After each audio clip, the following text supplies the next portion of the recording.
guy has quite a story to tell. He started out, I think, as a garden tree in probably Belgium or Holland. He came out of the ground then as a garden tree, and then at some time I think he was used in a demonstration, a bonsai demonstration somewhere in Europe. And then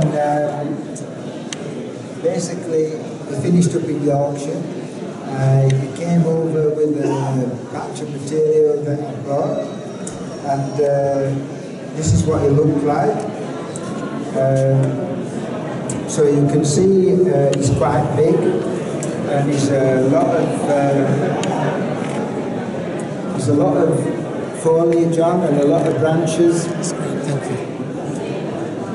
But he was basically just a garden juniper, and the foliage was all hanging down, so it was not really good for bonsai. With this type of foliage, when you take the wire off, it just tends to droop and tends to grow down. So it's very difficult to grow it as a bonsai and get it to sit without any wire on. And but he had lots of branches coming out at the top. He had this big trunk at the bottom, but it was not really very good. So one of my students brought him, and this student came with me when I studied with Kawabe in Belgium. Now, Takeo Kawabe was a Japanese bonsai, he's a Japanese bonsai master, and he's really good at grafting. He does a lot of work for the Yamadori people in Japan. So they go up the mountains, collect these old junipers, they bring them down, and then he grafts Itaegawa onto them. So then you finish up with the best of both worlds, because you've got the dead wood of a 100-year-old juniper, and you've got the foliage of Itaegawa juniper. So the student had this, and one workshop he said, let's try grafting onto it. So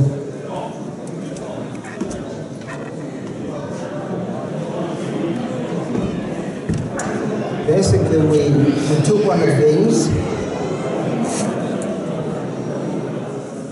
and we grafted it across the trunk just there.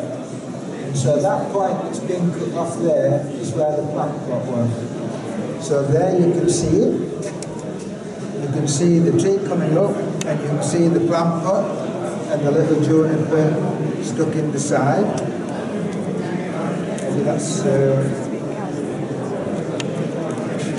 so there you see the trunk coming up, and the plant pot when he's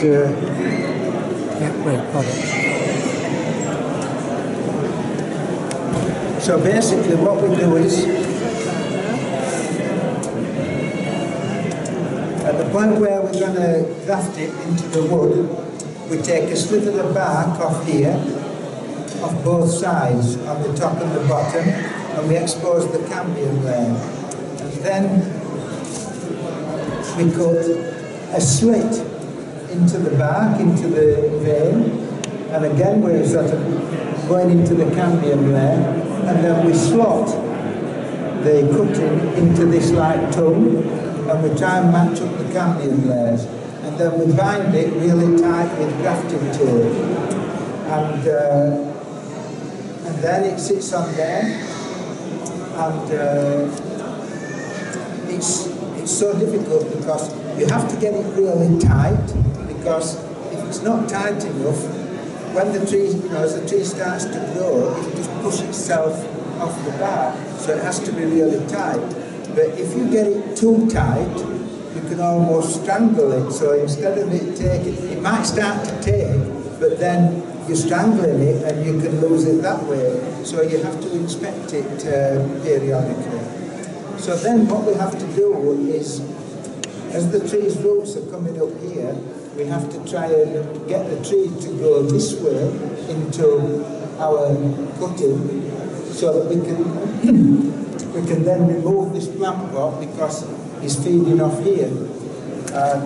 So when all the foliage was on the top, the student gradually was getting out of bonsai a bit, and in some ways it's a good job he did, because All the time we had this, he was wanting to take it off. He'd cut the plant pot off because he kept saying, "I'm sure it'll be all right, you know." And I kept saying, "No, leave it. Just leave it alone."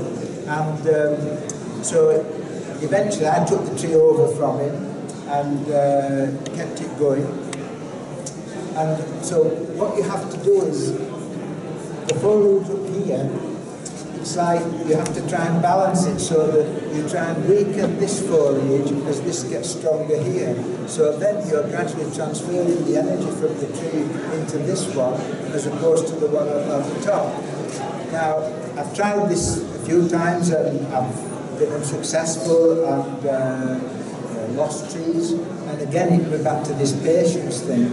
But with this one, the tree was perfect because he did it himself, in that I left some foliage at the top and I gradually reduced it, but I could see that foliage was gradually getting weaker and weaker, and this was continuing to grow strong, and eventually the bit of foliage I'd got left on the top there just died naturally, so I didn't even have to cut it off. And then once that died, this really started to grow. And so then eventually I was able to, this was like giving birth. It was like, it was so difficult sort of, you know, then I cut this off because it might still be getting something out of these roots. But eventually I cut it off and this just grew really strong. It had some ups and downs then because it'd been a big garden tree in this old pot. The compost was not good. I had to move him into another pot. The repotting was a bit rough, and so the tree went backwards a bit. And I was distraught because I thought all these years finally get this to go and then to lose it because I've got a root problem. So it was a bit of a battle with him and keeping it going. So this tree, he's been in the garden as he is now in the last few years, and you have to get to know your trees so that when you're watering, one of the hardest things in bonsai is watering. This is like when people get an indoor tree, this is mostly, if they lose it or if it dies, it's down to water usually. Water-compost relationship. It's either getting too much water or not enough. So when you water a bonsai, what you're trying to do basically is you soak the tree, you give it a real good watering, and then ideally you leave it till just when the tree uses that water up, just as it uses it all up, then you give it a good soaking again. There are so many mysteries about what we did a show at a craft fair, and this lady came up to me and she says, "Oh, bonsai," she says, "I've heard about those." I said, yeah, indoor trees. She said, you just give them a teaspoon of water, don't you? I said, "A teaspoon?" She says, "Is that too much?" I said, just couldn't believe it. When I went into Europe with my friend Eric Aspinall, we used to go together. He used to take pots and sell his pots in Europe, and then I used to buy trees and bring them back, and we shared the van. And we went to see Hotsumi Terakawa once, we knew Hotsumi, and we were talking to him. And full enough on the journey, we'd been talking about this watering thing, because we heard rumours that in Japan, some of the apprentices, they spend maybe 2 or 3 years just learning how to water a tree. So when we're chatting to Hotsumi, you know, we're thinking, this is a bit far-fetched.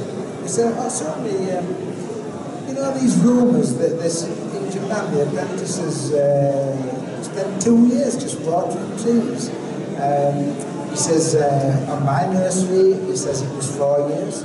And he worked, I think he trained with Hideo Kato, with the Kato family, and Hotsumi worked on a refinement nursery. And so this watering really is important. And again, I think we just sort of, throw some water on the trees or give them a soaking. And you don't really pay enough attention to what you're doing.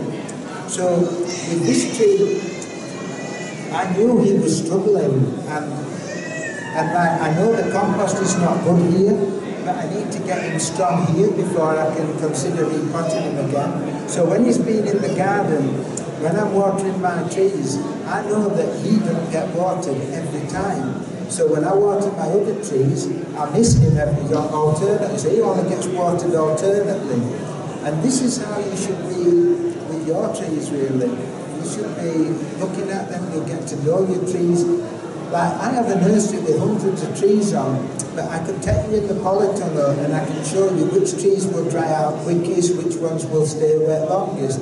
So when I'm looking to see, do I need to water the trees, I look at the ones that I know will dry out first, and then I look at the others, you know. And the trouble is, this is why I don't have an irrigation system. It'll make life easier, but then some trees are getting too much, some are not getting enough. So, you know, you find that, you know, with your trees, if they're young and old trees, they're in different composts. Maybe some are stronger than others, maybe some are sick. You find this all affects how they take their water. So just keep your eye on that. Don't just go out watering everything willy-nilly, just giving them all the same amount of water. Just get to know your trees. And so this guy was just watered every other time. So we took the wire off at the beginning of the year, and we left him with no wire on. And so this year, I just let him grow basically, I do nothing. So that's why you'll see some of these green tips along. Again, this is good for me because when he's growing these tips, he's growing stronger. And as we got to the end of the year, the new growth input on, a lot of the branches were hanging down. So this is hard work for the tree then, because he has to turn the tips up to face the sun. He wants the light from the sun. In Japan, they call it kissing the sun when they position the branches on the tree. So this tree, some of the branches were hanging down, so a few weeks ago I got one of the helpers to wire him, and then we sort of shaped him up a bit.